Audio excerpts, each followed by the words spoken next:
With your Daily Psalm, I'm Chris Lanning from NeighborhoodStage.com. As always, I'll be reading from the NET Bible at netbible.org. Psalm 78, a well-written song by Asaph. Pay attention, my people, to the instruction.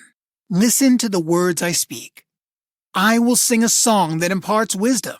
I will make insightful observations about the past. What we have heard and learned, that which our ancestors have told us, we will not hide from their descendants. We will tell the next generation about the Lord's praiseworthy acts, about his strength, and the amazing things he has done. He established a rule in Jacob. He set up a law in Israel. He commanded our ancestors to make his deeds known to their descendants, so that the next generation, children yet to be born, might know about them. They will grow up and tell their descendants about them. They will place their confidence in God. They will not forget the works of God, and they will obey his commands. Then they will not be like their ancestors, who were a stubborn and rebellious generation, a generation that was not committed and faithful to God. The Ephraimites were armed with bows, but they retreated in the day of battle. They did not keep their covenant with God, and they refused to obey his law. They forgot what he had done, the amazing things he had shown them. He did amazing things in the sight of their ancestors, in the land of Egypt, in the region of Zoan. He divided the sea and led them across it. He made the waters stand in a heap. He led them with a cloud by day and with the light of a fire all night long. He broke open rocks in the wilderness and gave them enough water to fill the depths of the sea. He caused streams to flow from the rock and made the water flow like rivers. Yet they continued to sin against him and rebelled against the Most High in the desert. They willfully challenged God by asking for food to satisfy their appetite. They insulted God, saying, "Is God really able to give us food in the wilderness? Yes, he struck a rock and water flowed out, streams gushed forth, but can he also give us food? Will he provide meat for his people?" When the Lord heard this, he was furious. A fire broke out against Jacob, and his anger flared up against Israel, because they did not have faith in God and did not trust his ability to deliver them. He gave a command to the clouds above and opened the doors in the sky. He rained down manna for them to eat. He gave them the grain of heaven. Man ate the food of the mighty ones. He sent them more than enough to eat. He brought the east wind through the sky, and by his strength led forth the south wind.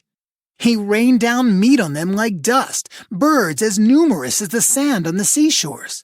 He caused them to fall right in the middle of their camp, all around their homes.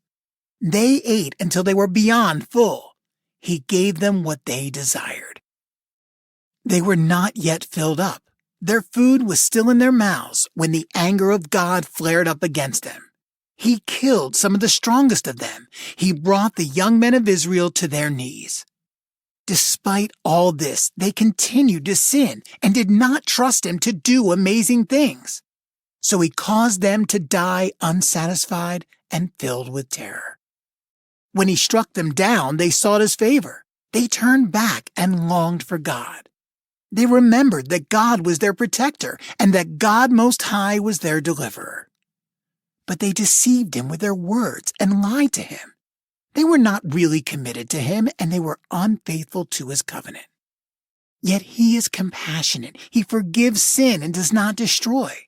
He often holds back his anger and does not stir up his fury. He remembered that they were made of flesh and were like a wind that blows past and does not return.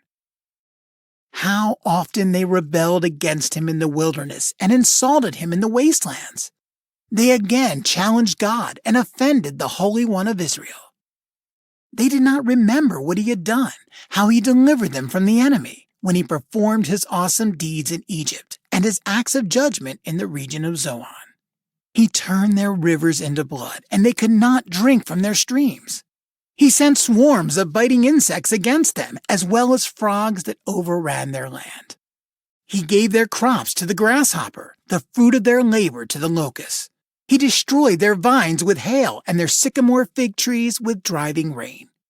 He rained hail down on their cattle and hurled lightning bolts down on their livestock.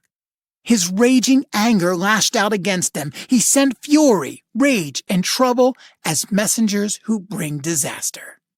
He sent his anger in full force. He did not spare them from death. He handed their lives over to destruction. He struck down all the firstborn in Egypt, the first fruits of their reproductive tower in the tents of Ham. Yet he brought out his people like sheep. He led them through the wilderness like a flock. He guided them safely along, and they were not afraid, but the sea covered their enemies. He brought them to the border of his holy land, to this mountainous land which his right hand acquired. He drove the nations out before them. He assigned them their tribal allotments and allowed the tribes of Israel to settle down. Yet they challenged and defied God Most High and did not obey his commands. They were unfaithful and acted as treacherously as their ancestors. They were as unreliable as a malfunctioning bow. They made him angry with their pagan shrines and made him jealous with their idols. God heard and was angry. He completely rejected Israel. He abandoned the sanctuary at Shiloh, the tent where he lived among men. He allowed the symbol of his strong presence to be captured. He gave the symbol of his splendor into the hand of the enemy. He delivered his people over to the sword and was angry with his chosen nation. Fire consumed their young men, and their virgins remained unmarried. Their priests fell by the sword, but their widows did not weep. But then the Lord awoke from his sleep.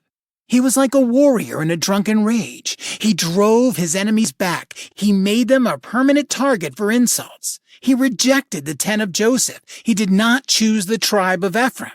He chose the tribe of Judah and Mount Zion, which he loves. He made his sanctuary as enduring as the heavens above, as secure as the earth, which he established permanently. He chose David, his servant, and took him from the sheepfolds. He took him away from following the mother sheep and made him the shepherd of Jacob, his people, and of Israel, his chosen nation. David cared for them with pure motives.